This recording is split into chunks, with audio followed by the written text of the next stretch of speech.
Hello, and that is right. You are looking at the world's first Thunderbolt 5 NAS solution. But you want to know the funniest thing? I don't think these guys know what they have launched. This is the Minisforum N5 Max, and I've got a whole review coming up soon. I've been putting it through its paces. But while I was going through this system, putting it through its paces, I noticed that not only has it got a USB 4 port there on the front, but on the rear of the device, I'm going to have to turn it very carefully because right now it is still being live accessed here. I noticed that this system featured two USB 4 V2 ports. These ports are 80 gigabit per second, and because the USB 4 port on the Minisforum N5 series can be used for direct connectivity, I thought I'd have a little look and see if that port did. So I cracked out my Thunderbolt 5 laptop and hit it up for a whirl. This system has 3 M.2 NVMe slots inside. One of them is Gen 4x4, with the other ones being Gen 4x1. But that Gen 4x4 slot was the one that interested me. And as you can see right now, happening in real time, a single cable connected between this, giving us some pretty bonkers performance there. Again, we're hitting around 4 gigabytes per second there in terms of sequential read, and capping out at about 2,200 megabytes, or around, and let's not get calculating about this, about 2.2 gigabytes write constantly from this and this. Now, there are going to be those of you that are going to quibble with me on a few things. You're going to say, well, you're using a 4x4 NVMe, that should give you 6 to 7 gigabytes per second, surely. Why are you not seeing those numbers? That it's not truly Thunderbolt 5 connectivity direct point to point. And you are right. Generally, if this was a DAS solution, direct attached storage, then we almost certainly would see speeds in excess of at least 6 gigabytes. However, this is utilizing, just like the other Thunderbolt NAS solutions out there, IP over Thunderbolt, or Thunderbolt over IP, or USB 4 net. It comes under different names and people look at it in different directions, but ultimately it is a software layer where this is effectively kind of mocking up network protocol. So you're using a direct attached connection there with USB, and ever since Thunderbolt 3 came around, they've been able to wire in, as it were, some of the network protocol into what was originally a direct attached local interface there. Now, when I talk about them being the first Thunderbolt 5 NAS solution, we also have to address that term Thunderbolt 5, because Thunderbolt 5, this doesn't have official Thunderbolt 5 licensing. This has that USB 4 V2. And in the same way that Thunderbolt 4, by another name and certification and licensing, is known as USB 4, so Thunderbolt 4 and USB 4, the same goes for Thunderbolt 5. Thunderbolt 5 and USB 4 V2 are effectively the same thing. And if you have got a Thunderbolt 5 system, you're ready to rock. Now, yes, the software overhead is meaning that the best I could get out of this was 4 gigabytes per second. I actually got it as high as 4.2, 4.3. But in order to do that, I had to really bend the rules. I had to play with the block sizes. It was, I mean, if you think this is synthetic, Christ alive, you should have seen my other testing on command line. And although I'm prepared to say that this could go as high as 4.3, maybe 4.4 gigabytes per second, I think the most you're ever going to see point to point on this is that 4 gigabytes per second. Now, other questions we can ask. What if I ran 2 Thunderbolt cables? You know, bit of SMB multi-channel, because we are actually using SMB here.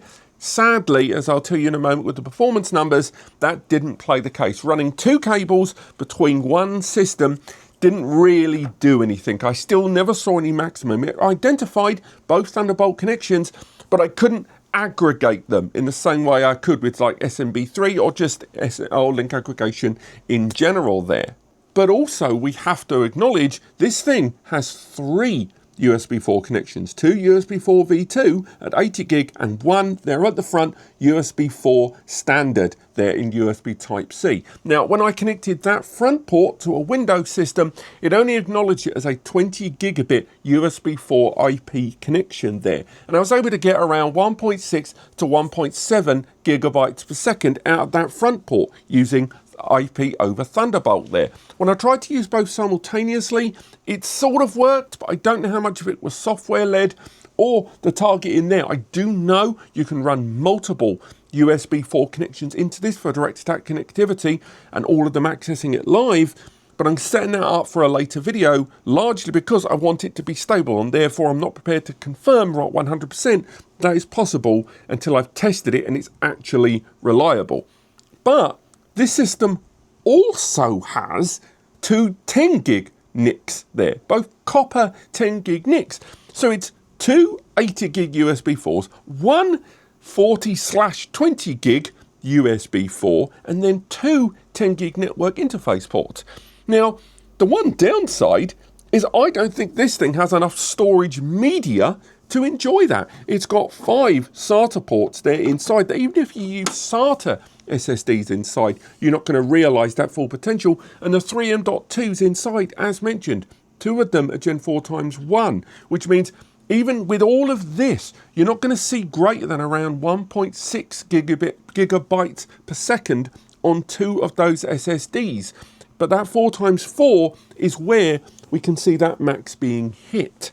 Now, as mentioned, this is an idealized scenario here on screen. I will say that when I was running the same synthetic testing, but with more conventional block sizes, the numbers I saw were still good, but not quite as sky high as this. When I was taking advantage of AJA, I saw performance numbers there of 2,300, give or take, in write, and 2,800 megabytes per second in read. In ATTO, we saw higher numbers because of the way it calculates and it does the blocks, and we saw a write performance there of just over 3,200 megabytes per second, and the peak read performance of 4,621 megabytes per second. So again, we're getting it into over 4.5 gigabytes, again depending on your calculation. And finally, using Blackmagic, I saw performance numbers in write of around 1,850 to 1,900 megabytes per second, and in terms of read, 3,500, again a little bit up, a little bit down, ultimately 3.5 gigabytes there.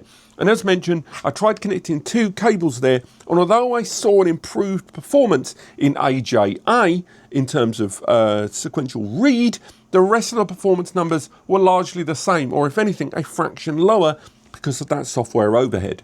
Now, unfortunately, we've got to get into what might be for some users the proper bad news, and that is that this is not a cheap NAS. Now, this is, at the moment, just shy of $3,000. I think it's $2,899. I know it's launching from Minisforum pretty soon. Again, I'll cover a lot more in the full review, but at the same time, keep in mind that the Minisforum N5 Standard Edition and Air Edition knock around for about 500 to 600 nicker. And then if you look at the Pro Series model, which is somewhere between, depending if you shop around $850 to $1,000, both of those systems have got USB 4 connectivity, 2 ports that allow for direct connectivity there. This is a different scale of beast. It arrives with a 16-core, 32-thread AMD processor, the AI Max 395. Alongside that, it arrives at that 2,800 odd quid price tag with 64 gig of LPDDR5 memory. I think it's 7,800 megatransfers. I'm not sure if it's 8,000 megatransfers. Apologies if I get that wrong. This video is more about that Thunderbolt connectivity. The point I'm making is, right now, when it comes to Thunderbolt-enabled NAS, most of us that have followed NAS for the longest time have kind of looked at QNAP and gone, yep, it's those guys for Thunderbolt NAS. And in recent years, things have changed. But the idea that QNAP have now been usurped by Minisforum for true Thunderbolt connectivity, I think we've got to give them credit that they have broken ground on Thunderbolt 5 NAS connectivity first, but the most hilarious thing is that I don't think they know, and if they put it on their marketing pages after this video, they better put a screen grab of me there right now. Thank you so much for watching. Stay tuned for the full review on the Minisforum N5 N5 Max coming very, very soon. And apart from that, thank you so much for watching. Do you know what? We're just going to kill this just to show you it's been running off this cable the whole time. That's presumably errored out massively. Oh no, it's gone straight down to the LAN because right now it is still on Wi-Fi. So that's what's happened there. But thank you so much for watching. I look forward to speaking to you soon. Stay tuned for Computex in the next week or so. I can't wait to talk to you more about that. And I'll leave you links below to get hold of this or any other device that I've talked about in today's video below. If you want to support what we do, use those links to get hold of your system. And thank you so much for watching, and I'll see you next time.